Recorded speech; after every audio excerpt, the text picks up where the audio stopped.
हर पल मनाओ किस ಶಾರುಖ್ ಖಾನ್, ಅಜಯ್ ದೇವ್ಗನ್, ಟೈಗರ್ ಶ್ರಾಫ್ ಈ ಮೂರು ಬಾಲಿವುಡ್ ಸ್ಟಾರ್ ನಟರಿಗೆ ಮಹಾರಾಷ್ಟ್ರದ FDA ಯಾಕೆ ನೋಟಿಸ್ ಕೊಟ್ಟಿದೆ ಗೊತ್ತಾ?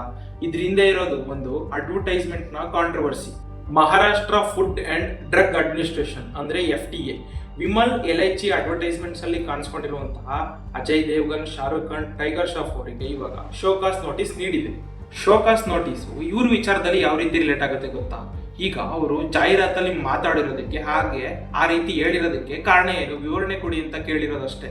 ಆದ್ರೆ ಶೋಕಾಸ್ ನೋಟಿಸ್ ನ ಇಶ್ಯೂ ಮಾಡಿದ ತಕ್ಷಣ ಅವರು ತಪ್ಪು ಮಾಡಿದ್ದಾರೆ ಅಂತ ಅರ್ಥ ಅಲ್ಲ. ಅವರು ಮಾಡಿರೋ ವಿಚಾರಕ್ಕೆ ವಿವರಣೆ ಕೇಳುವಂತ ಒಂದು ಪ್ರಕ್ರಿಯೆ ಅಷ್ಟೇ. ಸಾರೋಗೇಟ್ ಅಡ್ವರ್ಟೈಸ್ಮೆಂಟ್, ಕನ್ನಡದಲ್ಲಿ ಪರೋಕ್ಷ ಜಾಹೀರಾತು ಅಂತ ಕರಿತೀವಿ. ಸಿಂಪಲ್ ಆಗಿ ಅರ್ಥ ಮಾಡ್ಕೊಳ್ಳೋದಾದ್ರೆ, ಒಂದು ರಿಸ್ಟ್ರಿಕ್ಟೆಡ್ ಪ್ರಾಡಕ್ಟ್ ನ ನಾವು ರಿಯಲ್ ಲೈಫ್ ಅಲ್ಲಿ ಅಡ್ವರ್ಟೈಸ್ಮೆಂಟ್ ಮಾಡಕ್ ಸಾಧ್ಯ ಇಲ್ಲ. ಆದ್ರೆ ಅದೇ ಬ್ರ್ಯಾಂಡ್ ನೇಮ್ ನ ಉಪಯೋಗಿಸಿ ಒಂದು ಲೀಗಲ್ ಪ್ರಾಡಕ್ಟ್ ನ ಉಪಯೋಗಿಸ್ಕೊಂಡು ಆ ಒಂದು ಪ್ರಾಡಕ್ಟ್ ನ ಇಂಡೈರೆಕ್ಟ್ ಆಗಿ ನಾವು ಜಾಹೀರಾತನ್ನು ಮಾಡ್ಬೋದು. ಆದ್ರೆ ಈ ವಿಚಾರದಲ್ಲಿ ಯಾವ ರೀತಿ ಆಗಿದೆ ಅಂದ್ರೆ, ಒಂದು ಕಂಪ್ನಿಯ ಪಾನ್ ಮಸಾಲಾನ ಡೈರೆಕ್ಟ್ ಆಗಿ ಅಡ್ವರ್ಟೈಸ್ ಮಾಡೋಕ್ಕಾಗಲ್ಲ.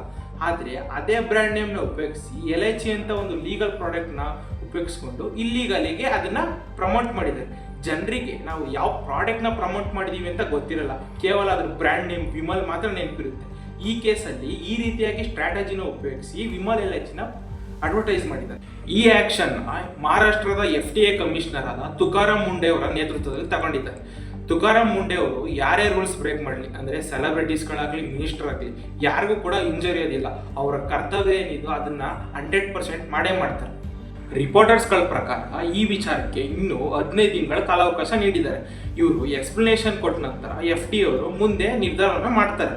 ಆದರೆ ಇಲ್ಲಿ ಇಂಪಾರ್ಟೆಂಟ್ ವಿಚಾರ ಏನಪ್ಪಾ ಅಂದ್ರೆ, ಈ ವಿಚಾರದಲ್ಲಿ ಸೆಲೆಬ್ರಿಟೀಸ್ಗಳು ಇನ್ವಾಲ್ವ್ ಆಗಿರೋದ್ರಿಂದ ಈ ಕೇಸು ಹೀಗೆ ಮುಂದುವರಿಯುತ್ತಾ ಅಥವಾ ಎಂಡ್ ಆಗುತ್ತಾ ಅನ್ನೋದನ್ನ ನಿಮ್ಮ ಒಪಿನಿಯನ್ಗಳ ಮೂಲಕ ಕಮೆಂಟ್ನಲ್ಲಿ ತಿಳಿಸಿ.